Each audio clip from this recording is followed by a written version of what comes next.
ladies and gentlemen, here we are. We're going to start tonight. We're here with the heroic division of NGS here. Tonight we're going to have Modo versus What the Flex. Oh, let me get my camera on myself. Here I am. And with me is my guest host tonight, Tempest. Tempest, how you doing? Yep, doing all right. Glad to cast these games. I've been writing for so long, it's time to finally cast one. Yeah, it's nice to see these teams in action here. So now that you've been writing about these two teams, right? What can you tell me about this matchup here? So this matchup is going to be a really big sign for where both of these teams kind of lie in strength in terms of how we see at the beginning of the season. So What the Flex, they've come up a loss to Victoria's Secret, who's seen along with like 2+2 OSD as one of like the top contending teams. Mm-hmm. And then Modo just lost 0-2 to Aryan Yip bosses. The thing is, the only game both of them have played so far is between each other. So relative to the rest of Heroic Division, we have no idea as to where their power level stands. Okay, so this game is going to be a real decider as far as where people stand in the Heroic Division, whether Modo is going to get a leg up on What the Flex or the other way around. So I'm very excited to see this. And the first map we're going to tonight is Battlefield of Eternity. And I believe you were saying earlier this is a first for the Heroic Division for this season. No, Tomb was... Oh, sorry, Tomb. Excuse me. So BOE's been played a couple times. Yeah. So the second map we're going to go to is Tomb, but the first map is BOE, and this map is Modo's choice here. Do you know much about the map pools of either of these teams? Not too much yet. I know that last series I think Modo picked Infernal Shrines, which What the Flex banned. Mm-hmm. So. All right. So this might just be their backup map. Gotcha. Okay. The bans today were Dragonshire and I believe it was Infernal Shrines. So Dragonshire, the ban from Modo, and Infernal Shrines come out from What the Flex. But we're going to see what these two teams have to offer us here tonight. So without further ado, let's go ahead and get started with the draft. All right, let's do this. All right. We're going to jump in here, and I don't know why. I'm gonna fix my fuzzy camera, but just pretend it's snowing in my room. So okay. we're gonna go into BOE here, and it looks like we're gonna have What the Flex starting with the first ban here. Now I have to assume this is going to be like Medivh or a Maiev or a Phoenix. This is going to sound odd, but I'd like to see a Li Ming first ban for a couple of reasons. Okay. One, Jägermeister on Modo is a phenomenal Li Ming player. When I played against him last season, it was just kind of terrifying, both in scrims and in matches. But also, by banning out something like the Li Ming, then you're making Modo choose between, are you going to get Maiev or Medivh or both, kind of. Right. For instead of What the Flex. Phoenix, I don't think is as powerful in coordinated teams, because with coordinated team you can just kind of dive him with like Varian, Diablo, and just try to blow him up. Because if you interrupt his teleport, he's dead. Yeah. So you just need heroes that can do that consistently. And Varian and Diablo, both of them are pretty good on this map. Diablo because of a lot of walls, even though he doesn't get that many souls, and Varian because he has his power spike at level 4 right when the Immortals won. But we're going to see a Maiev ban out here from What the Flex. Yeah, very possibly they don't want to leave. You know, if they ban Li Ming, maybe Modo says, okay, well, we'll ban another off ban, so to speak, and you can pick one and we'll get the other one. So maybe they didn't want to deal with that. So we're going to see the first pick Hanzo. His W at 4 in terms of his race was recently nerfed, but he's still really just good in a team fight sense. I mean, that hasn't been nerfed whatsoever, so I think he's still a valuable option in the first pick spot for an assassin. It does leave them risky in terms of heavy dive, but they have enough time in the draft to solve that with picks spots just like Blaze or Tassadar. Like, have you gotten a handle on how much worse? Worse might be a strong word, but how much worse Hanzo's clear is on things like the Immortal or things like bosses with that nerf W talent? So, since it went down from 100% bonus to 150, from 150% bonus to 100% bonus, right? That means it's going to be, instead of doing 250% normal damage, just 200. So it's like a 20% decrease on what he used to do. Right. Let's see. Let me do. Yeah, doing the math. Yeah, exactly 25%. And there's the Li Ming pick Yep. I was worried There about. you go. Yeah. So I guess they're probably just more scared of the Maev and the Hanzo than Jägermeister's Li Ming. So maybe What the Flex hasn't been scouting out Modo, and they could, be in for a rude awakening if Jägermeister is indeed going to dunk on them with it.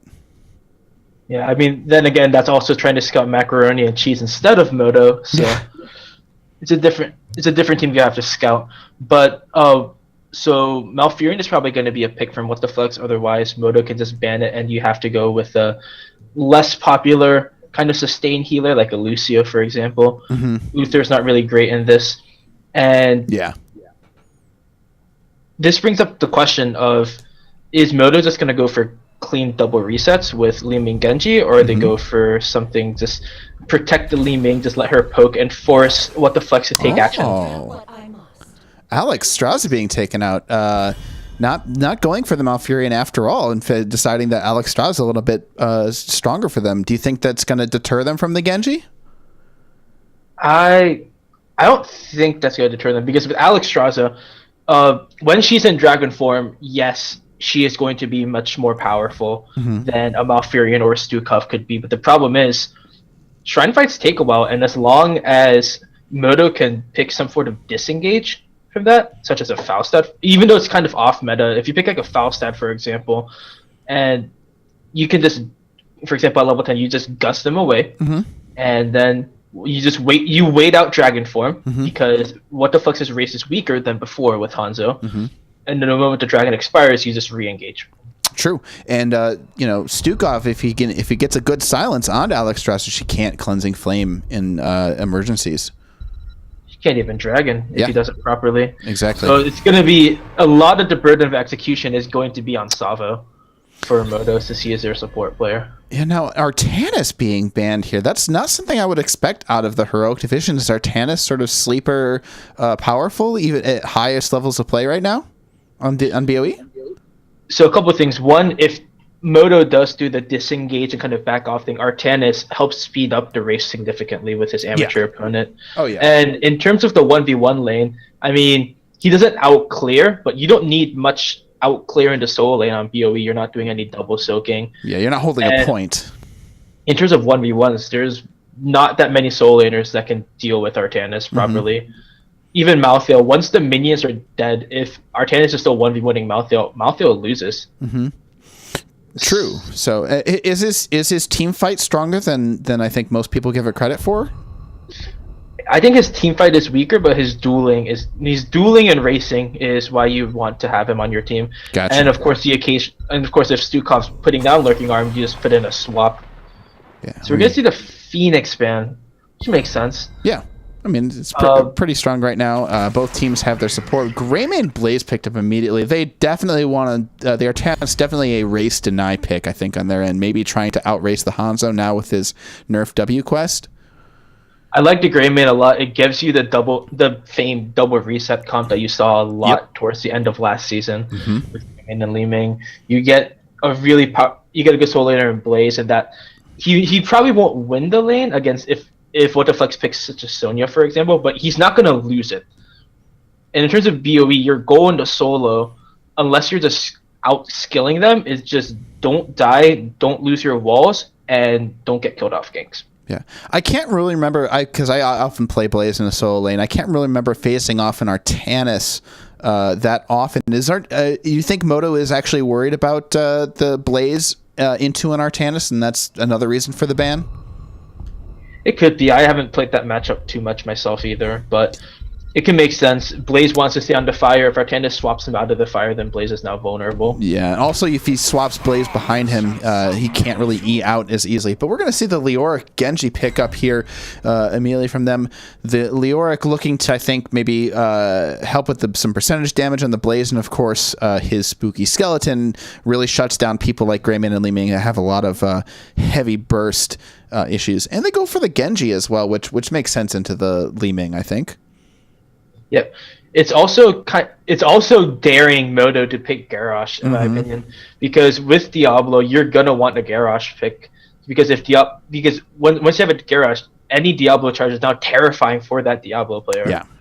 Because you can just get flipped over and blown up. Yeah. But Leoric is one of the best warriors into the garage because he can just, if he gets thrown, he just Wraith walks away and he has a percent-based damage. So this is kind of daring Modo. We think you're going to play garage, so we dare you to beat us with it. So I'm curious to see if you're going to go for that or if you'll play something different, such as the variant. Oh, very interesting. I have not seen the variant. Now, what kind of variant do you think this is going to be? I mean, do you think it's going to be taunt for that health pool? I think this is going to be taunt. The main reason being, so what they're going to do is probably the target's going to be the Genji, although technically it can be Hanzo or Alex too. If variant just gets a charged taunt, Greymane Cursive Bullet, Li Ming just throws all her skill shots, and Blaze follows up. Blaze follows up. Stukov has silence.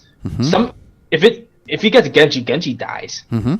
Especially with no cleanse on the side of Alex Straza. All right, so it's going to be up to Turtles here to avoid that combo into, when he starts diving into Modo here. Yeah, I really like that pick. Variant Stukov has just been a very big popular pick, but with Li Ming and Blaze, this is just like the cherry on top of if Turtles gets taunted, she's probably dead. Barring probably a misplay from Modo. Yeah, I think really the only issue with Varian is that he's not quite as tanky, I think, as some other tanks. Do you think that he's in a bit of danger from say a Hanzo poke or Genji sort of waiting out the taunt and then moving in himself? A couple of things. When you're staticking out a bit, so I will check on that. But also, I don't think that's going to be a problem because of the Stukov. Okay. If it was like an Uther or a Rhaegar support, that is definitely a concern but with Stukov being there and also Varian gaining that self heal, even though his health pool is lower, he has much better sustain both in lane and in team fights now. Yeah, protected by the way, but we are going to go ahead and get into Battlefield of Eternity. And here on the side of heaven, we've got Modo with Savo on the Stukov. Jägermeister, as you said, playing that Li Ming. Aman playing the Greymane. King Dingo on the Variant. And up in the solo lane, we've got Zabumafu on the Blaze. Zabumafu, excuse me. And on the right side, for What the Flex, we're going to have Soromir on the Leoric. We're going to have Cooks on the Diablo. Turtles on Genji. Calamity Cat on Alex Straza, and Zulkin on the Hanzo. Okay, we're going to go ahead and see the classic BOE 4-1 split right here. Both teams sort of moving in the center, sort of feeling things out. Blaze just waiting patiently for his minions. I have to assume Zabumafu is going to be patiently waiting, like letting Leoric sort of push in, because having played Blaze, you lose to a Leoric, I do believe. Yep. I mean, it's basically are you going to dodge a spooky hand? If you dodge a spooky hand, you're probably going to do all right. But if you keep getting hit by the spooky hand, you're not going to do well.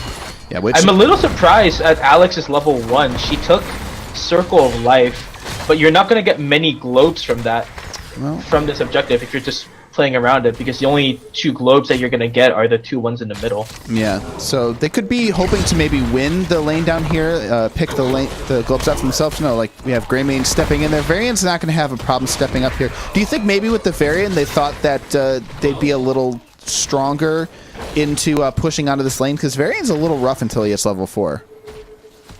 Varian's a little rough, but then also Stukov, Greymane, and Li Ming are so powerful level 1.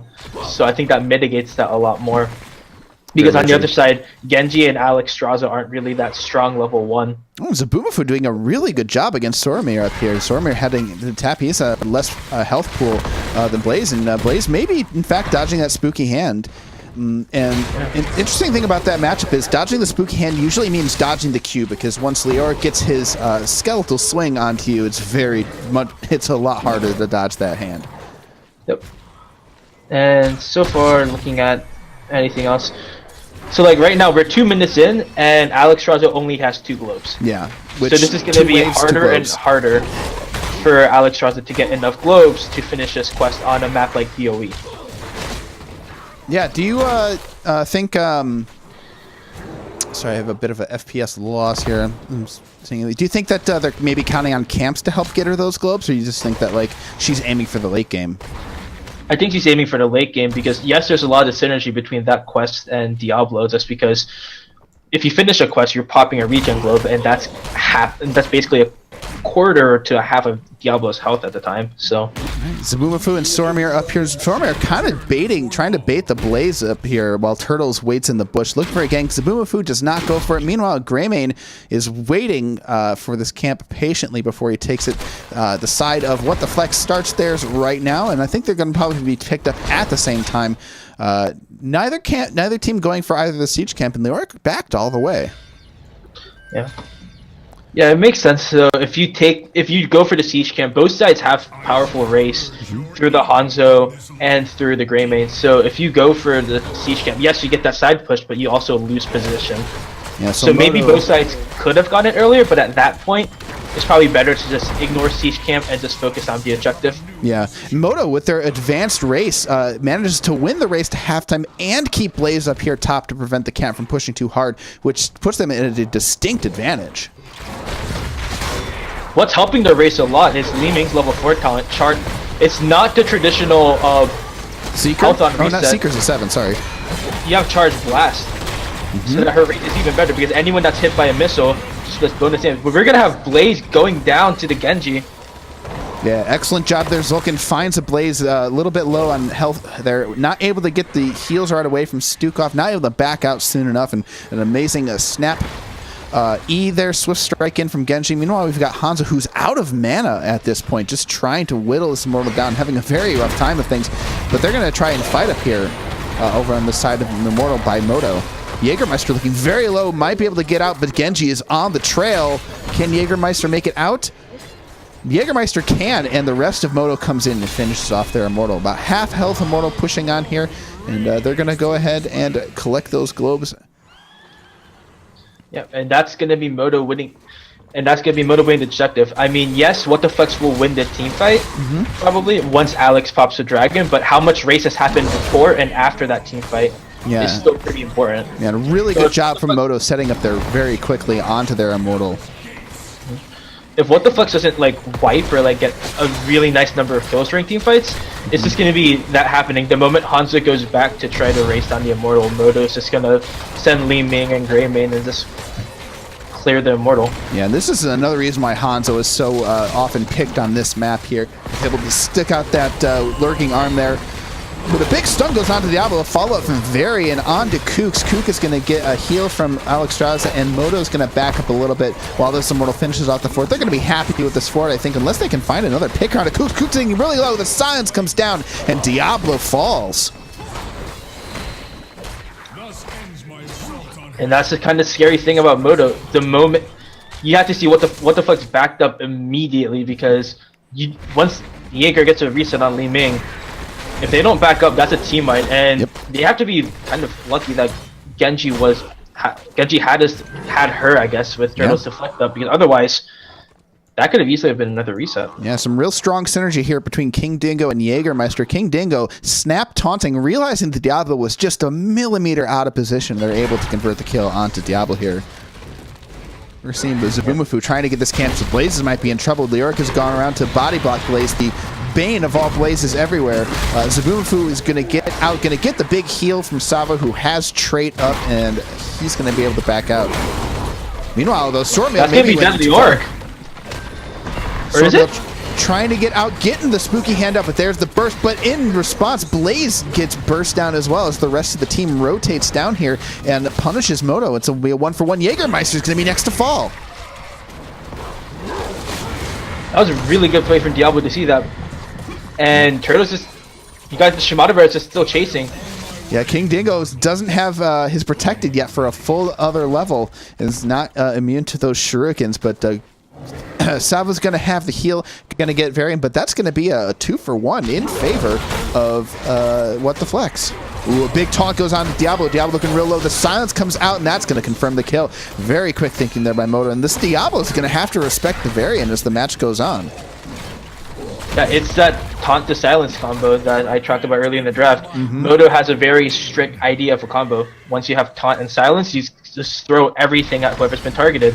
At 13, you can have a root on there too. There's just so many different things that Modo can do to just pick someone, and it's up to What the Flex to avoid it. Yeah, and because Modo, yeah, go ahead.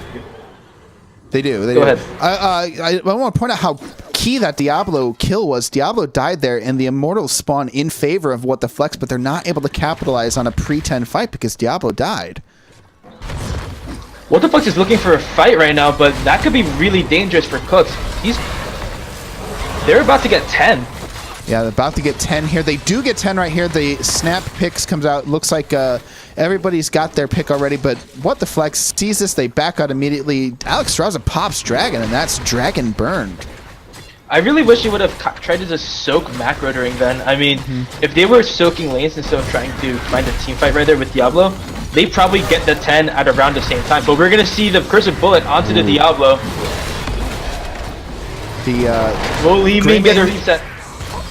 Oh, looking for a taunt onto Stormy. Throws the orb down. A huge amount of damage goes on there, but Greymane actually falls. It's a 10 for 10 fight right now. Cleansing Flame is down. It's going to kill Li Ming, but Diablo also falls. Well, Zabumafu looking very close. The Hanzo arrow confirms that kill. King Dango out of mana, turns around and body blocks so Savo can get out without a team wipe.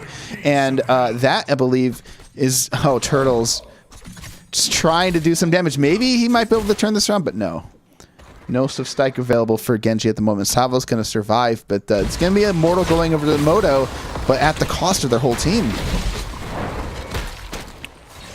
And this is kind of the iffy point of, was that worth it for both sides? Yeah. And I think, I'd say Modo still comes out on top in this situation, because, I mean, the point of kills is, the main point of the kill is that they aren't soaking and you have map control, but What the Flex doesn't even gain map control. Like, they don't get snowballed, yes, but Modo still can send Greymane up to soak top lane.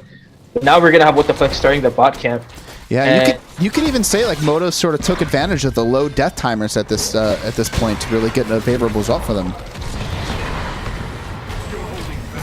We'll see a big combo onto the Leoric. Oh, the Leoric goes down. That's gonna be a Li Ming reset. It is a reset, but Jägermeister in trouble. The Genji trying to look for the kill in the backline. His team finds the peel from the bunker, goes down. Jägermeister is able to hide it. Meanwhile, Zulkin taking a bunch of damage, trying to get a little bit of extra poke, is able to jump out, and that's going to be a 1-for-0. It's just Leoric, so he's going to be back in literally a couple seconds, but that's a decent amount of experience going over to them. But they are even, though. I will say that. They are pretty even. Nothing really happens right now. I mean, they're just kind of poking out the situation right now. And this is kind of the awkward point of just trying to soak, waiting for objectives. Both sides should have 13 before the next objective. And Modo's starting the Bruiser Camp maybe a little early, but if they hold cap, it should be fine. Yeah, but so maybe they won't get 13 by objective. Modo needs to start soaking quickly. Yeah, and I think it's really difficult. If the level 1 race holds up, Modo does have the advantage. They're able to send somebody soaking and sort of burst down the Immortal, but are they able to do that safely, and can they do it? But instead, interesting play call here. We're going to have a bush gank here in the bush. I don't know what to call this bush. But they give it up. Bot Bruiser Bush. I mean, they were looking for What the Flex to just rotate to clear that Bruiser and just try to wipe them there. The problem is, What the Flex is like, we don't care. We're just gonna race on the Immortal. Yeah, but it's in fact they do win the. They do lose actually the race. Modo has the faster race at the moment.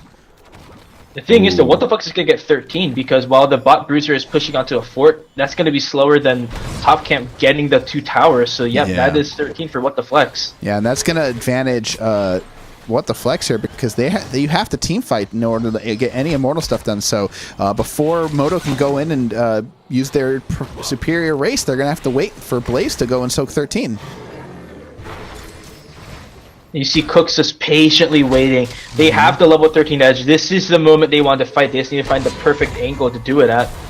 Yeah, Blaze stuck waiting for the next wave here. Meanwhile, Hanzo poking down, getting a good amount of poke on this Immortal. Already technically ahead in the race just from Hanzo poke. Yep, that's the power of what Hanzo will do. They're waiting for the Blaze to rotate. They're just going to go for Blaze. Yeah. Zabumafu gets the flip. He pops his trait, Pyromania, and he gets out no problem. Oh man, that was just a clutch use of adrenaline stim pack. Yeah. There. But I mean, if if you notice, Turtles played it really well because she was trying to body block the whole time so that Blaze doesn't have to E to escape. If it wasn't for Adrenaline's step back, that's a dead Blaze, and that would have been What the Flex winning that team fight. Yeah, but now the 13s are online. It was a valiant effort by What the Flex, and they still have a chance here. They're fighting for vision here. Hanzo arrow lands onto the Blaze, I believe, but here's the taunt onto Diablo, and the stun from the Blaze confirms the kill. Genji is going to try an X-Strike in the background. It may be to his death. Turtles ease back out, probably survives. Zulkin just trying to get out. The Cleansing Flames keeping it alive, but the Jet Propulsion tries to confirm the kill. No stun, though, onto Hanzo from Zabumafu. Calamity Cat's in the back, just trying to desperately get some kind of attack damage on here. Gets Turtle to healthy, and they're going to try and poke this, but this Mortal's definitely going over to Modo. 2 for nothing and heavy favor of Modo. And thought there might be another kill on Leo for a second. Yeah, Leo, but, very quickly, good reaction time there coming in from Soromir on that Leoric, able to pop his E before the taunt and the Jet Propulsion follow-up come out. And they're just going to 4-1 this. Yeah. They're keeping Blaze up there, which, I mean, he doesn't. I mean, his bunker is still really nice to bring in case What the Flex tries to dive behind them, and What the Flex realize it, and they're just gonna zone the 4-man of Modo off the Immortal and just let Hanzo just clear it super quickly. Yeah, Kook's doing a lot better, I think, judging the variant and the taunt. I feel like, I mean, Blaze is probably gonna get the top wall, but I feel like they could have gotten much more with that had Zabumafu stayed in there, because then they don't get zoned off, and then they would get probably bot Fountain, and possibly if they win a team fight under there, maybe even a keep. That's true, and Blaze is certainly in trouble, but they are even. I wonder if Modo's maybe playing this a little less aggressively, because they do seem to be a more pick-oriented comp than a straight-up 5v5, charge at each other kind of composition. Yeah, that the team fight does favor Modo a lot more, but you also had Calamity Cat pop Dragon. You saw that, so we're gonna see Modo pushing in towards that bot keep now with the 16 tier. This could be keep. Oh, very good by Modo. Modo sees that they are up top, and they don't go all the way top. They simply rotate, and they rotate it back down to this keep. They're able to get 16 from just that tower experience. The Tomb goes down, and then here's the APOC to follow up. The Dragon Arrow comes out, and Genji's in the backline. X-Strike misses, whiffs hitting nobody because of Bunker. An excellent Bunker there. Savo is getting out, though. Savo's looking very low. Genji goes down, in the meanwhile, Stukov, it's a 1-for-1. Li Ming is out of mana. Jägermeister's going to have to run, and it's going to be very rough for Modo to get anything out of this. Jägermeister does, in fact, E out here. King Dingo protected, by the way, but Ahmad is under trouble, and just the amount of chase that What the Flex has is incredible, and Hanzo goes down, though. This is so good for Modo. Modo gets the 2-for-1, but not only that, you have Alex popping Dragon, so that's not going to be there for this next Immortal phase. I completely missed. Hanzo died to minions somehow. Did you see what got him low enough so that the archers in that minion wave managed to focus and put? Do you see what got him down so low, or was it just Li Ming's magic missiles? Yeah, and it could have been Charge Strike as well. Charge Blast. Oh, rather. Charge Blast. Yeah. Excuse me. Yeah. But no, that was the magic missiles, and then the minions just finish it off. He's not the only one that can fire arrows, Yeah, those archers hurt, too. Yes, with every death comes honor. And with honor, redemption. So you're going to see Blaze and Li Ming just poke, just forcing What the Flex to respond to a fight that What the Flex doesn't want. You still have 80 seconds left before Alex gets Dragon Queen. Yeah, and you see they're able to move up here and clear this camp because What the Flex was scared to move off this Immortal. That gives them a couple seconds, and they're going to be able to clear the camp and rotate immediately onto What the Flex. And they see Hanzo bottom, and yeah, What the Flex is going to have to back off. Oh, the Tomb goes down. Get 3 in there with the APOC Dragon combination. The X-Strike hits, but nobody's dead quite yet. The Bunker goes down, saving Blaze for now, but Blaze is going to go on a very quickly. Jägermeister trying to get out King Dingo all by himself, trying to zone out this Diablo, but the Li Ming goes down, and there's the combo from What the Flex finally landing. That was such a good Entombed combo. Soromir with the huge 3-man entomb, and then does Diablo and Hanzo go, okay, right click, we won this, guys. Yeah, and you can tell they've been trying to get that this whole game. They've tried to be doing some kind of variation on it. They've gotten the entomb, they've gotten the APAC up, but they've not gotten the right people. The X-Strike usually comes out in the back, usually doesn't hit anybody, but finally all the pieces add up, and King Dingo thinks his fort is safe, but no, my friend, it is not. That is such a rough stagger death for Modo. I mean, on the plus side for Modo, though, this Punisher, this Immortal, is going to push through bot, which has to break through an entire fort and keep wall before it does significant damage. But that's still going to be a lot of XP going over to What the Flex, and they could have 20. They got 20 and just start punishing Modo across the map. Modo won't be able to. If What the Flex gets a lot of the XP from this push, Modo's not going to be able to leave their keep walls. Yeah, Modo has been even in XP, but they've been ahead in structures. And if you're ahead in structures, you always have to imagine that your XP, that's basically XP in the bank. If your opposing team is behind. Yeah, and as you see this Immortal push, you're going to look at What the Flex's XP bar. You're going to see it shoot up. Yep. Every turret, every fort wall, it's just going to skyrocket. Yeah, this is basically the fort and the turrets are going to be about the same XP each. So that's whatever that is times 3. Fortunately for Modo, they do have really good defense. They've got the Stukov silence, on the longer range. They've got the Li Ming. They've got the Greymane poke. So it's not horrible for them, but this is going to be very good for What the Flex. Zabumafu's sitting up in the bush just waiting for the gank. Oh, he decides to come out. Here's the Entomb going down. At the same time, Blaze comes up. The X-Strike hits completely on Stukov, and Stukov is destroyed. Mon, meanwhile, is going down at the same time, and as the Cleansing Flame stops any kind of kill that they had in the backline, this Immortal is going to take the keep down. It's a 2-for-0. The bunker goes down, trying to stay alive, but Genji's on the chase still. The Jet Propulsion comes out, trying to keep King Dingo alive, but Blaze is going to go down. Jägermeister and King Dingo live, but it's going to be 18-20. 5 members on the core. The Immortal pushing on here. This might be game. This is going to be game. We already have it at 80%, and you have Hanzo on core. That's it. And that is all she wrote. An excellent pull there. A very, I think, questionable flank there from Blaze, trying to make something happen very quickly before they hit 20, but the Entomb is too much. But then again, though, I mean, what would have happened had Blaze not been there? You'd probably still get that Entomb combo blow up onto the Greymane. So. Very true, very true. And I think, you saw the opposite story here in the second half of this game. The first half of this game was all about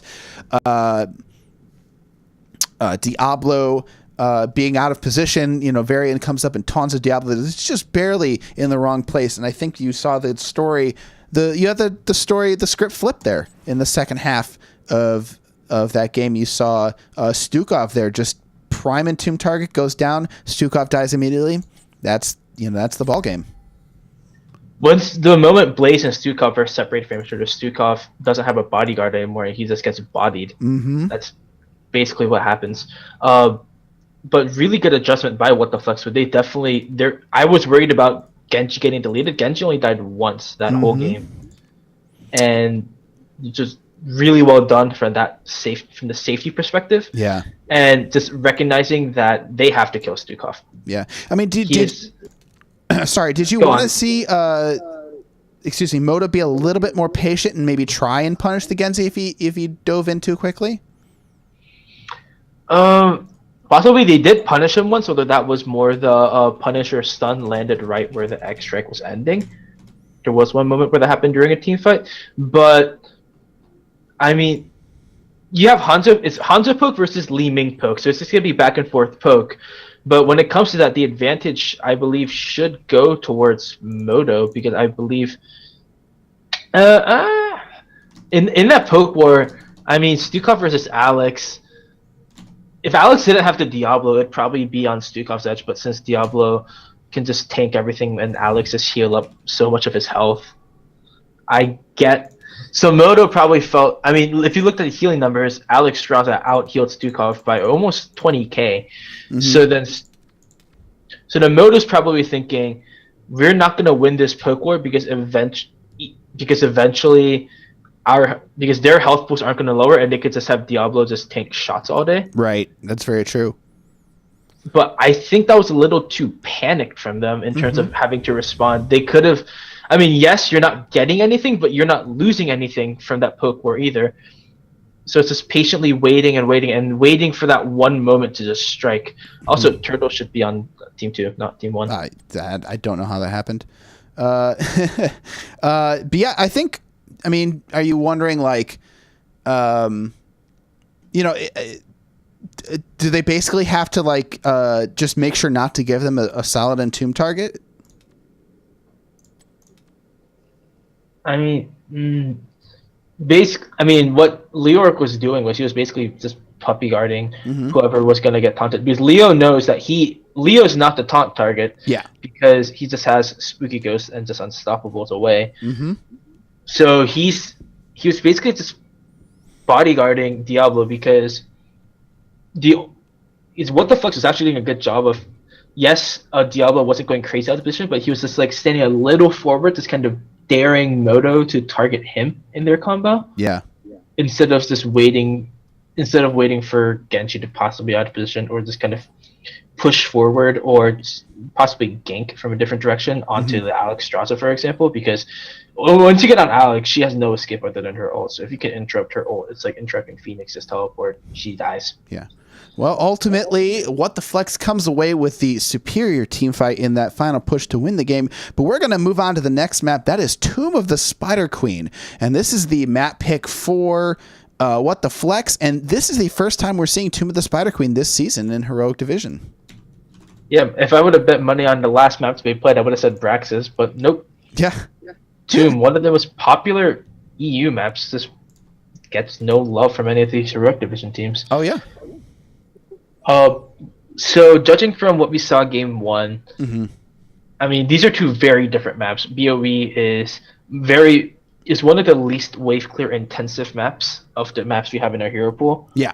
Or in our map pool. And it's a lot based around towards the objective. And wave clear is important more so that you can manipulate the side waves. Whereas Tomb of the Spider Queen, the entire objective is based around that wave clear. Right. So I'm probably gonna see a higher priority. On Junkrat this game. Junkrat, his splash damage doesn't bring that much to the BOE fight, but on Tomb, you get so much poke for the turn and control, and you get a ton of wave clear. Hanzo is probably still going to be in that like first pick high priority level. Yeah. Because again, more vision for interrupts. Well, if you throw a scatter into turn in, it's probably going to hit whoever's trying to turn it in, and you get a lot of good wave clear once you have 4. Yeah. And I think Hanzo. Do you think Hanzo goes Q build? I've seen a lot of that lately. I don't think Hanzo has to go Q build depending on what heroes Modo picks, but you could. Crowan a lot of times goes for WQW for his 147 talents, so that's going a lot more for in team fights. I want the extra damage on my scatter, or like extra arrows on scatter and a lot of scatter arrows. But in terms of wave clear, you just value the Q explosion more than the extra damage. And with the W being lowered at 4, I wouldn't be surprised if Hanzo goes for that WQW, or depending on the other team comp, just the regular Q build works fine as well. Okay. All right, we're going to go right into it. We're going to see what these teams favor. Do you think we see the Maiev Medivh bans again? Probably. Unless Modo decides to kind of say, hey, ban one out, or What the Flex goes, okay, we're just going to ban neither. Nope. We're going to see the Medivh ban. That's probably going to be a Maiev reaction from What the Flex. Yeah. Just get just get the two of the OPs out of the way. I wouldn't say they're overpowered numbers wise anymore, but just the utility they bring to the game is much more impactful, I think, than a lot of other heroes. So yes, Medivh's W damage got nerfed with the recent Arcane Explosion. Still. But that's still protected, by the way, for a whole group of melee, and you have portals to dive on people, so that's still a huge impact you can have. Plus, I mean, this is the map that Roll20 had the Diablo Medivh combo on, and just beat up on MVP Black, so Medivh does have a pretty good history with this map. He provides fast rotations.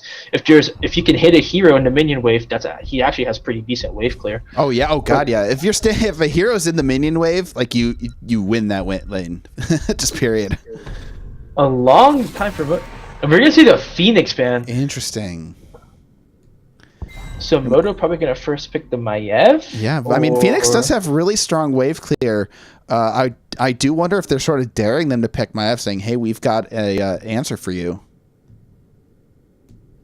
That answer probably being something Garrosh, but Garrosh had no priority at all during PoE. It just went through the whole draft without being picked. I would have liked to see possibly Modo go for the Garrosh, but Varian did make a lot of sense with their composition. It did.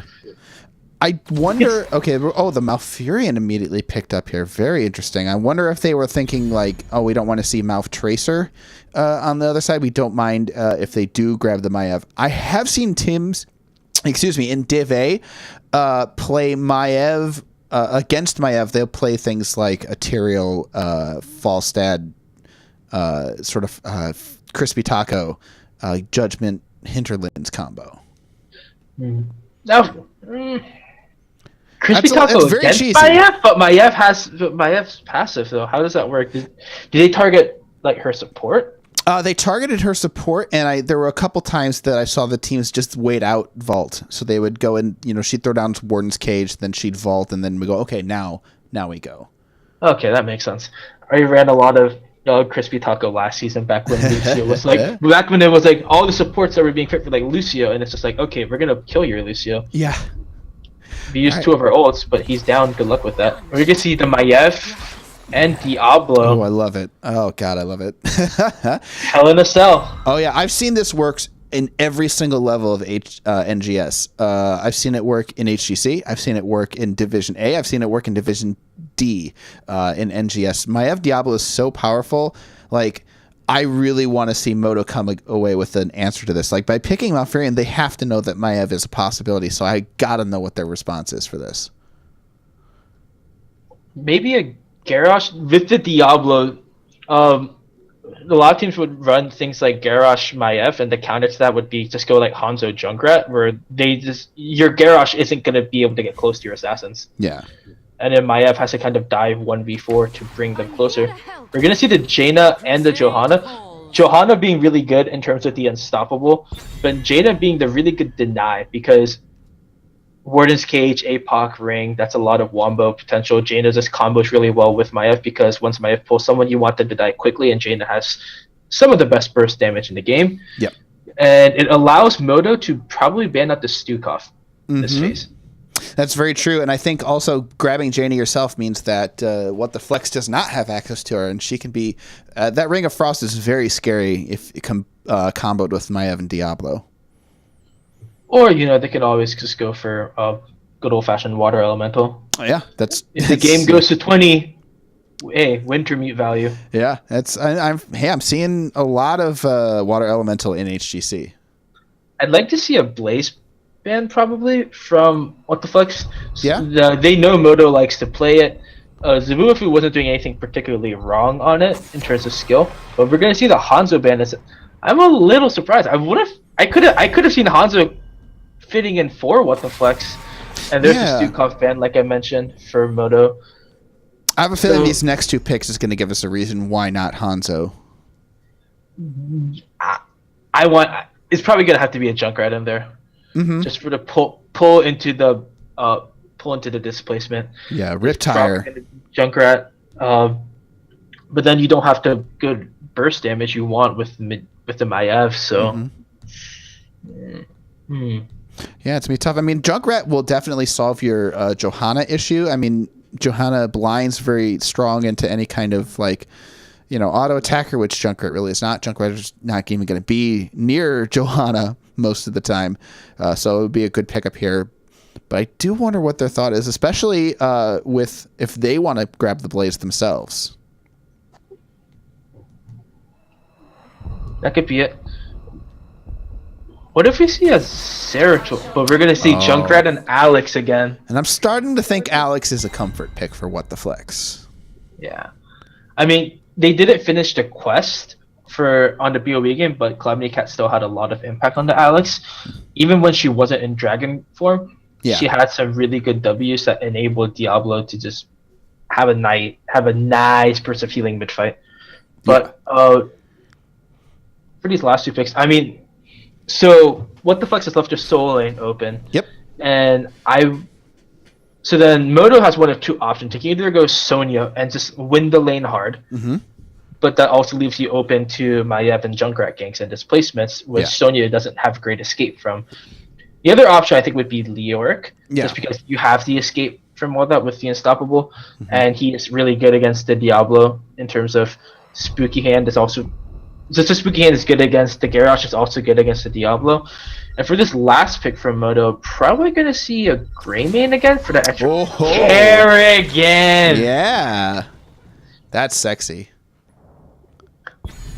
That's probably going to be Jägermeister or Amon on it. I'm not sure who plays the Kerrigan, but either way, this is going to be fun. So, Macro last season had Nexus, one of the best Kerrigan players probably in the world. Oh, what? Whoa. Stop everything. That was an interesting conversation, but what just happened? Probius into Kerrigan. I can't even contain myself at this moment, and we're going for the red Probius as well, and it's going to be... I don't know. They were so on this point, but... Oh my god, do you think the Probius is going to try and combo with the Maiev Warden's Cage? I mean, he could. Probius excels off of setup, and then Maiev sets up. Essentially, everyone to be grouped up for Probius to blow up. But the problem is, I mean, Kerrigan can have a absolute field day against Probius. Soromir's talked a lot about his Probius skills, and now it's going to be, is it actually going to work in Heroic Division against Jägermeister, who's going to have picked up a bunch of tips from Nexus, who I was talking about before Soromir interrupted me. Oh my god. Best Kerrigan players probably in the world. Yeah. So I have no idea. I don't know about this Probius. I know. So, to me, it's the ultimate bragging, right? If you win this game here, for the rest of the season, Soromir is going to be talking about how he won the game on Probius into a Kerrigan. So we're going to see how that works. So a lot of the line here, personally, for Soromir and for What the Flex to get a win here in their first week. But we are going to go ahead and get into the game. And on the side of Modo, we've got Jägermeister on that Kerrigan, Amon on the Jaina, King Dingo playing the Johanna, Zabumafu on the Blaze once again, and Savo playing the Malfurion. And for What the Flex, we're going to have Calamity Cat again on Alex, Cooks again on Diablo, Zulkin on the Maiev, Turtles on the Junkrat, and Soromir on the Little Probe. The Little Probe. We seeing a cannon rush here? What is going to happen? So, for those of you who don't know, Probius is actually undefeated in HGC this season. He was used in Korea, Gluck. right? Yeah, he was used by Gluck against Tempest on Infernal Shrine. So what they did was they didn't use him as a solo laner because Probius' weaknesses are that he doesn't have any self-sustain and he's very fragile. So they just kept him in the form and just used him as a burst mage. Now this answers the where's the burst for Maiev question with the Probius, but that's still a Probius in the off lane, which is really susceptible to Kerrigan ganks. Yeah, and it looks like Soromir very confident on this, just out-clearing the heck out of Zabumafu. We're going to see if they do any ganks in the meanwhile. But meanwhile, Zulkin's going to get a nice pull onto Jaina, and Jaina goes down. An excellent precision strike there from Calamity Zulkin, and again, vaulting, really flexing on the map here, vaults away from the Kerrigan combo. Precision strike? That's not a Nova. What are you talking about? Well, you might as well see a Nova now that we've gone to the dang Probius. Nah, that was with the bug she had. I thought that was good. I know. I just, you know what? The world has gone crazy. Cats and dogs sleeping together. Who knows? What do you think about Calamity Cat? Just talking about Ghostbusters. Oh, but there's the bank. Soromir is not going to make it out. And I think there is the gank. Yeah. I talked about it. It's like that's the problem with Probius, in that it's up against a Kerrigan of all things. Like if the 4-man is like, say instead of Kerrigan they have something much more long range or like defensive, like Ooh, big stun on the Jägermeister here. Here's the follow-up. Kerrigan tries to leap away, can't make the juke. Tries for it, but doesn't make it on. Then that is going to be 2 kills to 1. But even XP all around. Looking at the gem count, actually Modo's, I think, a little bit ahead here. Modo is a little bit ahead. Although What the Flex has much more control over the turn-ins right now. Yeah. I think the ganks up top mattered a lot less because they were in the form, and the gank against the Probius, I think, really hurt because I don't think anybody really came down in time from What the Flex. So we're going to see vengeful roots from the Malfurion. So we're going to have a little Treant. Going to help out with the damage, help out with some... He's a little helper guy. He just likes helping. Not many skill shots to worry about. I mean, just tower shots, I guess. Yeah, we're going to have Jägermeister here clearing up the Bruiser Cam all by her lonesome. Her shields from her trait are going to keep her alive while fighting that Bruiser Cam, taking a decent amount of damage doing it, but going to finish it off, no problem. Meanwhile, Probius here down bot in the solo lane. And I am surprised they aren't using the Probius like this. I think this is maybe just Sormir saying, hey, I practiced this often enough, I can do it. Well, Kook's in trouble. The root comes out from Savo. He's out on the Treant. Oh, but the Jane is going to finish with Diablo the Blizzard, off. though. Yeah, beautiful Blizzard over the wall coming out from Amon. Zulkin maybe trying to get a pull on here, but thinks better of it. Throws out the Vengeful Spirit to zone everybody out and to clear some waves up here. And, we've got Probius and Blaze, and, Blaze is going to continue to win this matchup as long as nobody comes down to gank. I mean, one of the big concerns about having Alex versus Jaina is that I'll talk about it after this gank. Nope, sorry, we're back up. Okay, so the big problem with Alex versus Jaina is that when Alex puts down her W, Jaina's like, okay, here's my W, and it's gonna last long enough so that you will take damage from it if you're trying to get a heal from Alex. Mm-hmm.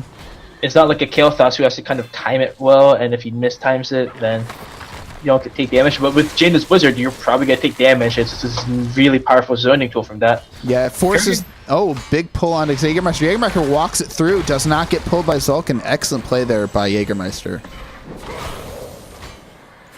We're going to see King Dingo turn in 26, and that's going to be first turn and going towards Modo. Mm-hmm. Zulkin finds the pull onto Malfurion, who's really low on mana. I do believe has a tap available, and yes, he is going to go ahead and tap. But here come the spiders. And let's see how Probius deals with this bottom, too. If only Malfurion could innervate himself. Mm-hmm. I can't tell you how many times I've thought that playing Malfurion. The 13 count doesn't count. Everyone needs Ice Block. You all know that. Oh, yeah. Oh, pshaw, I say. All right, they're going to go ahead and clear this spider up top immediately, but Modo's going to get some big push onto this center. Kerrigan coming on Probius. Sormir gets through, gets the stun on from Kerrigan. The jet propulsion not quite there in time. Jägermeister taking a decent amount of tower damage, but nothing is going to come of that. They're going to push this spider all the way down onto the wall here. But meanwhile, though, we have a big flips Malfurion instead of Amon, but the pull is there. Savo's going to get pulled off by the Junkrat, but meanwhile, Jägermeister gets bursted down and dead. Here comes the slam onto Jaina in the backline, and just members of Modo keep falling. They're so low health. Blaze was in really deep, trying to destruct the Alex Straza, but I mean, Alex's auto attacks, and as long as the allies stay close to Blaze, they get healed. And just to compare BOE to now in terms of Alex Straza's W, so back in BOE, she had around like 16 stacks at the end of the game. She's at 17 already. Oh yeah, I mean, this is the map for globes for sure. This is the map that this build absolutely shines on. Yeah. And this is just going to make Cooks even tougher to kill. Zulkin tried to get the turn in, but King Dingo there tried to interrupt, but this is going to be turned in for What the Flex. Yeah. And this is scary. Modo had the steps coming out from Sormir. Modo had to turn in, but What the Flex still has an XP lead. Oh yeah, that's very true. And they've got the structure damage here, and I'm going to take a look at the XP breakdown here. Actually, Blaze and Probius have equal amounts of XP, but the minion soak going over to the side to about 2,000 more XP on the side of What the Flex. I think it's just because they're superior 4-man. Yep. Honestly, I think Probius is not a factor yet in this game. It's more been a distraction than anything. Ooh, Jaina out in front of the gate for the Probius ult, and the spider wave gets obliterated as they hit 10, and just standing in front of that fort while you're 10, probably not the best place for Jaina to be. Probably a bit of an excited ult from Alex, but it doesn't hurt to give Diablos that extra healing. Yeah. They're And with Kerrigan split, they're just going to push onto this mid keep wall. Yeah, they're probably going to get it here. And the full level lead coming out here for What the Flex, and Modo is really behind here. Johanna has to pop her shield just to mitigate the damage from that spider wave here, and they're pushing out a keep with a half health spider. Blaze and Kerrigan looking to flank, but just backing off from that. Jägermeister sees their whole team, kind of thinks differently about stepping up there. Sormiel just putting some damage onto the well there. They are going to back off that keep and just go opt for top fort here instead, but they are probably going to get it. I don't know. Modo is pushing up towards it, and they're going to save that top fort. Yeah, they do save the top fort. Excellent play there by Modo, but this... Oh, never mind. I was like looking at... Oh, look at that night camp. They're just one solo knight beating up the gate. Hey, any structure helps, even if it doesn't give XP. Yeah. Just more opportunities. But the scary thing for Modo is, What the Flex has another turn in. Yeah. Modo is still 6 gems away. Yeah. And What the Flex can get... What the Flex has better What the Flex has better turn in poke, and they're closer to 13. Yeah, but good news for Modo, Johanna was able to sneak in her gems, and usually in any Tomb of the Spider Queen, Johanna is the weak link, because Johanna always has like 1,000,000 gems, but she can't turn them in because she's the only one that can zone out. Now that King Dingo has turned in there, it's going to be a little bit easier for Modo to get their gems in. Modo is doing a really good job getting the turn in, though. Yeah. Turtles' grenades not getting much value.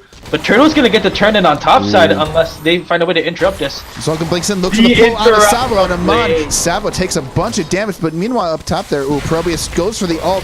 Amon's just barely in range, gonna go ahead and step up. Blaze comes in there to try and get some damage onto the Probius. Probius goes down. The Warden's cages up, and Alex Straza, though, in the meanwhile, goes down. Maev dies in her own prison. Diablo goes down to follow, and Turtles is the only one left standing. Jägermeister's just absolutely punishing Probius and Alex Strauss out of position. I mean, they were just standing right there, and there's no way for them to dodge Kerrigan's combo from that angle. Yeah, excellent Kerrigan play coming out here. As you said, Jägermeister proving their worth on this Kerrigan. Modo going for boss, but the big thing now is Cooks has no souls. Well, he has 2 now, but yeah, dude's squishy. Yeah, oh I know, but they are going to back off here. They are going to opt to go ahead and fight here. They don't want to fight here with the rest of them rotate out. Very good call from Modo, leaving that boss at half health, willing to cut their losses and back off as the Web Weavers push in. Yep, Diablo still had APOC, and I believe... did Alex have Dragon? Alex does have Dragon, so it would have been risky. Oh, beautiful vault there. King Dingo tries to throw down the Blessed Shield, but Zulkin's going to go ahead and blink out, and that is going to be a heroic down, trying to get the kill onto Zulkin. Turtles leaps over the wall. Maybe a little too close to comfort for Team Super. Turtles going to back off just fine there, and they're going to go ahead and take this fort here bottom, and the XP lead has been equalized. Not too... King Dingo anchoring up here in the top, and we got a big flank here, maybe, possibly. Zulkin thinking about going over, but they're going to go ahead and back off, find them in the busher, but King Dingo moving on to the Diablo with the jet propulsion, doesn't find the stun. The APOC goes down and finds everybody in the choke there. Amon getting very low. The cleansing flame interrupted by the bunker. Jägermeister almost gets out with his life. King Dingo's looking very low. Johanna goes down as well. Maev has Zabumafu trapped in the Warden's cage as a 5-man beatdown goes down as another 4 for 1, and What the Flex turns it around again. That's all of Modo's gems that they lost right there. And, I mean, that's what happens with the Probius. So, Probius had time to set up his pylons for a perfect angle, and once Modo channeled themselves into that little alley, and then you just pop APOC, and then, well, they can't run from it. They can hide in Blaze's bunker, but then Turtles with her Riptire just burn through that bunker. And I mean, if that wasn't a Blaze, that's everyone dying basically instantly. At least with that Malfurion survives, but still, Cook's slowed stun, that's going to be a dead Diablo. Oh, Kooks thought he found an out-of-position Malfurion, but it turns out it was a Jabate, and they're going to have to go ahead and give the boss instead. Jägermeister chasing Calamity Cat, gets the stun on her, the Blessed Shield to follow up. King Dingo trying to look for the kill, but it's just a little bit too dangerous, and Calamity Cat is going to escape it. They have to walk through Probius damage to get out here, but Jägermeister, clever use of Q, escapes unscathed. And a smart turn-in from Zulkin down towards the bot lane. Yeah, they thought they had another kill here, but they give up the turn-in, but they are in a pretty good position with Diablo with 9 seconds to go. I'm going to check how many souls. Diablo has 75 souls, which is pretty solid for them. And this spider is probably going to get a decent amount of push. Fun fact. Yeah. Malf has the most hero damage for Modo right now. Wow, Savo flexing here on this Malfurion. Very interesting. It must be the Treant. Oh, the Warden's Cage goes down. The APOC to follow. The Ring of Frost, though, hits a few people, but the Cleansing Flame comes out. Zolkin is in trouble, blinks away to safety, and Kerrigan dies to the Riptire. Malfurion to follow, and Zolkin stays alive just long enough for the rest of the team to get the kills. Zolkin owes Calamity Cat some sort of Christmas present, whatever, because Zolkin was so dead without Alex Strauss' ult right there. Yep. And this is going to be mid keep going down. This is probably going to be top keep going down. And that was a very rough engage. Yeah. I mean, bot keep will remain, but this is still a huge lead for What the Flex. Yeah, and you think they're thinking about core here. They're going to try and see what they can get here. Maybe Zabumafu is going to get caught out and get killed here. Amon just rotating around. They're trying to... But Modo's up in 5 seconds. Yeah. It's going to be tough. They are staying a little bit. They are prepared to leave, it looks like, but they can't stay too long. Oh, the carrying combo misses. Zolkin faults anyway, but they walk towards the gate here trying to join the spider, and a big stun goes on to Jaina. Amon, ooh, just not respecting the Diablo Q damage, and this keep is gone. Triple keep from that one fight on top. What the Flex absolutely capitalizing on Modo's out of position. And now it's just like, I mean, would What the Flex go for core? Probably not, but like, I mean, what else is there to do? They're going to threaten it. They're going to look for a pick here, see if they can get one and maybe get on the core. They're getting % damage on here. Hey, if you wipe here, it can be bad, but the Probius ult is out. It forces King to go off, and this could be core. You have 60%, 50%. This could... Oh, the Riptire comes out, gets about 10% of damage on the core. The bunker down as everybody tries to get some 30%. damage. This is going to be game. Yeah, this is absolutely game. The silence comes out, but it's going to be too much damage coming out from the rest of the health bars are too much. The Ring of Frost goes down, and that is it. Probius wins. Oh, there's two firsts here for NGS in this season. First, Tomb of the Spider Queen. First Probius win. Are coming out for this season. And yeah, you're right. You know, Jaina and Kerrigan really did a good job getting picks, but they don't have the raw damage that the rest of the team of thing is. And you know, Malfurion had a ton of damage, but I gotta say Malfurion also damn near out damaged Maev. So I'm just gonna give that chalk that went up to Savo's column here, and I'm gonna see if we can get Turtles in here for an interview. Yeah, for sure.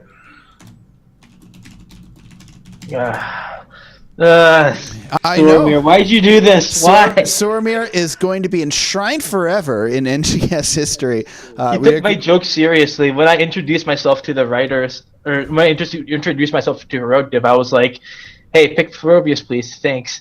He actually does it. Oh, he follows through, and that is what NGS is for, ladies and gentlemen. I think Probius, like, I mean, they're a really good... Probius ults there. I think Probius sort of held his own, so to speak. I don't think he was necessarily like a missing ingredient. I think you could have done with Probius what you could have with like a Kael'thas or, you know, pick your mage here. But at the same time, very well played from Soromir. Yeah. I know that is the groan of 1,000 1,000 meme lords. Just why? Yeah, exactly. I'm going to try and get a hold of Turtles, who is probably not paying attention to chat in-game.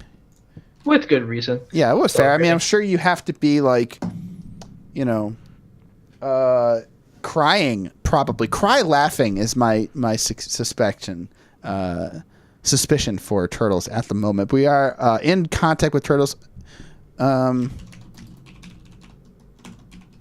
mean, who's Twitch chat rooting for?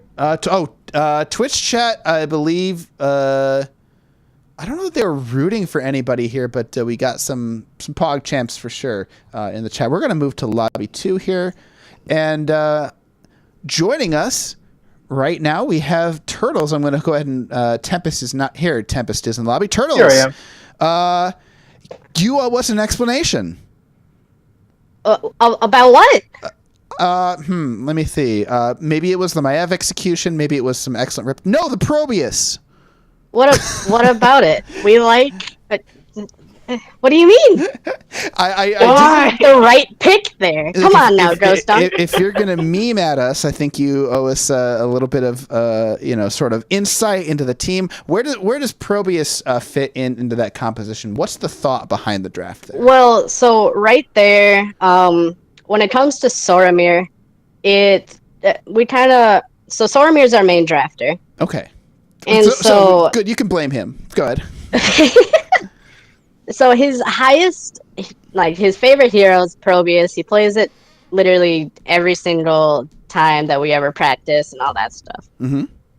And so over time, he comes to know what comps he can play it into and what he can't play it into. Okay.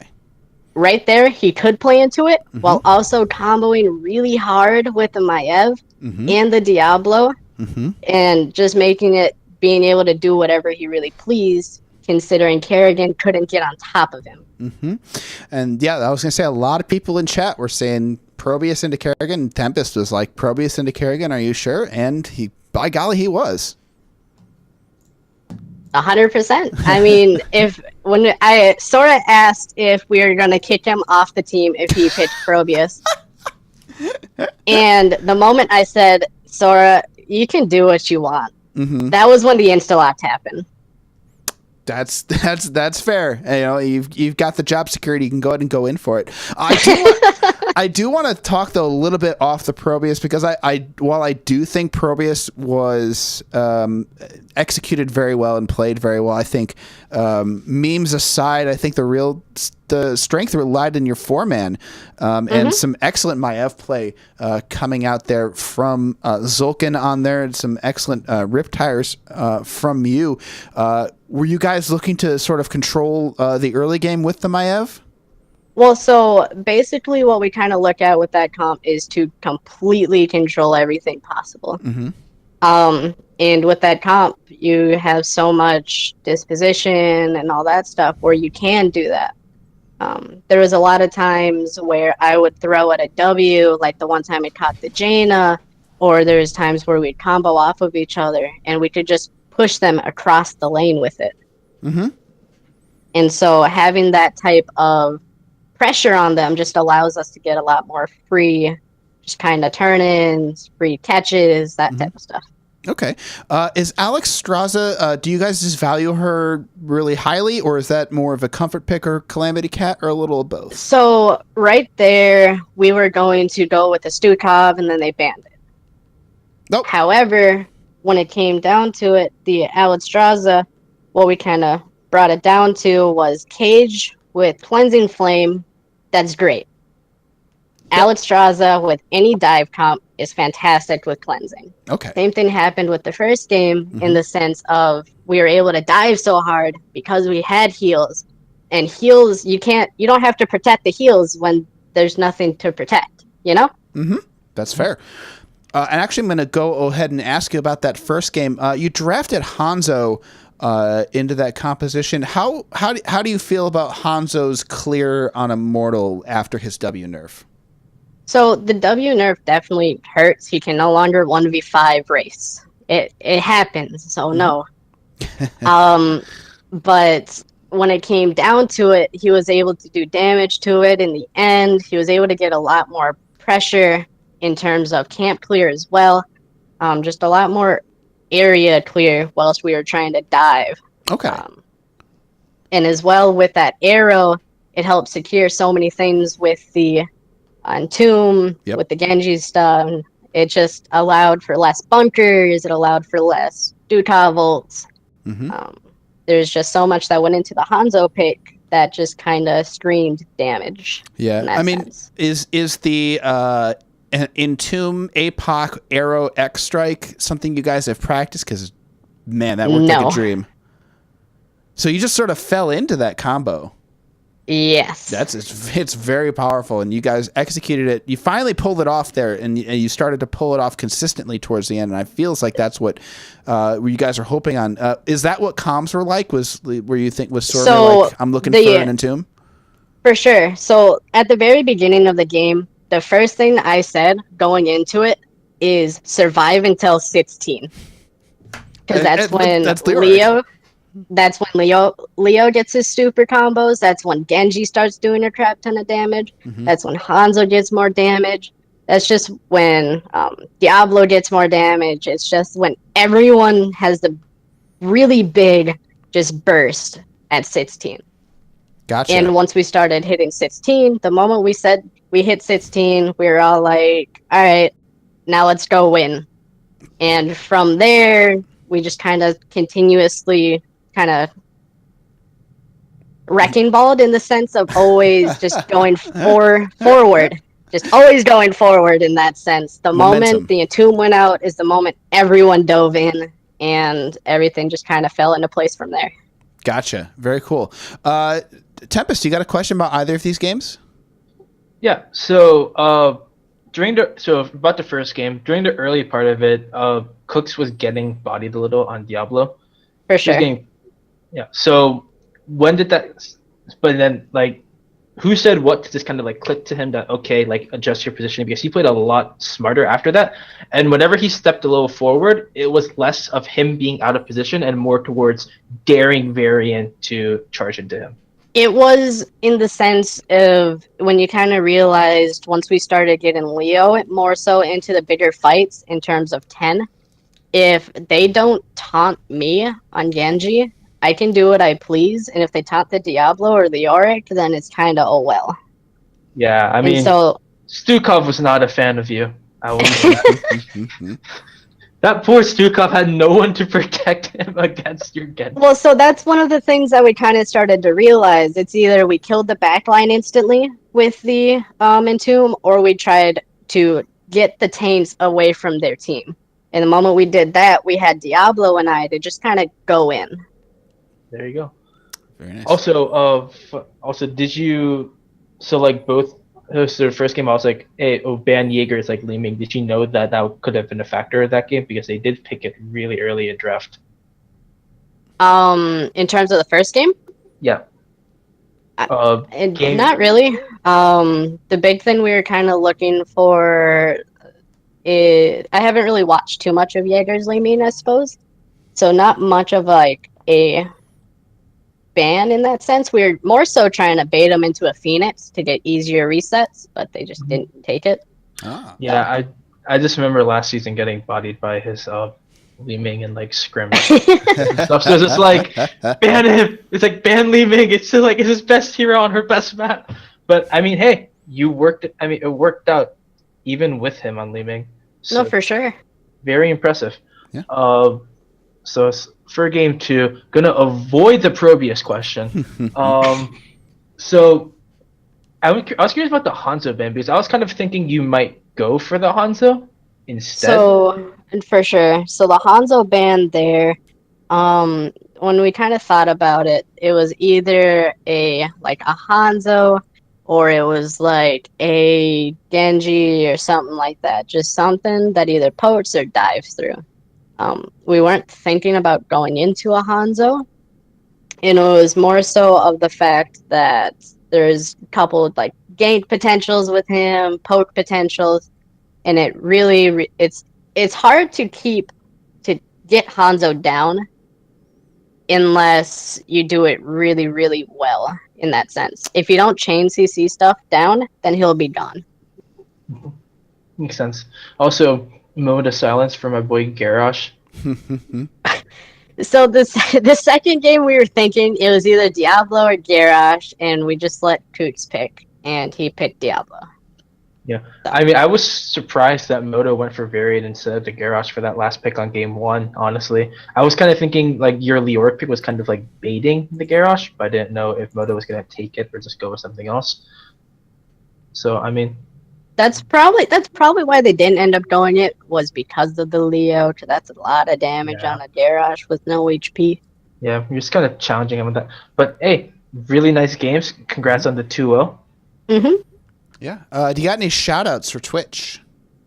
I suppose some of the biggest shout outs is gonna be loving Zolkin stepping up when he starts calling out stuff when I'm in another lane, kind of guiding the four-man. Soramir for his drafting and his really odd pits that work out at times. Coots for always diving in when he really wants to, and us just trying to follow him. And Calamity for being a babe. Beautiful.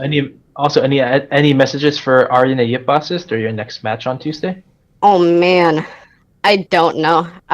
We did watch the Modo versus Arya, and we were just trying to look. So I suppose the biggest thing is they're really well organized, and it's exciting to play against something like that. Trying to get a little bit higher of a match for sure. Nice. Oh, All right. anyway, again, congrats. Thank you for the interview. Yeah, thank you so much. Yeah. All Have a right. great Well, thanks night. for having me. You too. All right, have a good night. All right, that was Turtles, ladies and gentlemen, from What the Flex. Oops, I need to update the score here so the VOD looks correct. My co-caster has been Turtles. Turtles, that was those are some amazing games. Thank you so much for joining me, my friend. Wait, what? Oh, Turtles, God. Tempest, it's the T sound. Tempest, Yeah. my co-caster has been Tempest. Thank you so much for joining me, my friend. Those are some amazing games there. Yep, it's gonna be a lot of fun. And now Tuesday's match is gonna be intense between Arya and Yipassis and What the Flex. I mean, they both 2 on Modo, and now it's gonna be which one's the better one between them. I'm just gonna say, I am putting out my power rankings and all that stuff on Monday. Nice. Ooh, Exciting. where do I put them? I know, right? Ooh, boy, get ready for the controversy. It's Hot tough. takes. All right, excited. I'm very excited to hear that. If you want to check that out, join the Discord. You can go to nexusgamingseries.com. Make sure you join all the fun here at NGS. We've got 110 teams. We've got 9 divisions. We've got a lot of fun. We've got so many games cast all the time. If you want to see more games, I'll be casting all season, as will Tempest. Tempest, where can people find you on the internet? So I have a Twitter. I need to start putting more articles on there, but you can find a lot of my articles on the NGS website. At the bottom, I try to post every single day that there is a match in Heroic, about like just previewing the match, what they've done recently, who I think is gonna win, and on twitch.tv/Tempest Thoughts. Pretty All right. simple. Very great. Everybody go and follow that if you want to see more NGS. And if you also want to follow me, I will be casting all season. You can hit the follow button here. I'm at twitch.tv/GhostDunk if you're watching us on YouTube. Okay, I think that is it for us tonight. Once again, the score 2-0. What the Flex gigs the win over Modo here with the special Probius game on Tomb of the Spider Queen. My co-caster has been Tempest. Tempest, hope you had a good time. Yep. All right. Really fun games. GG's. Yeah, it was. GG's too. From myself, I've been Ghost Dunk. Thank you guys so much for watching. Have a good night. Night, guys.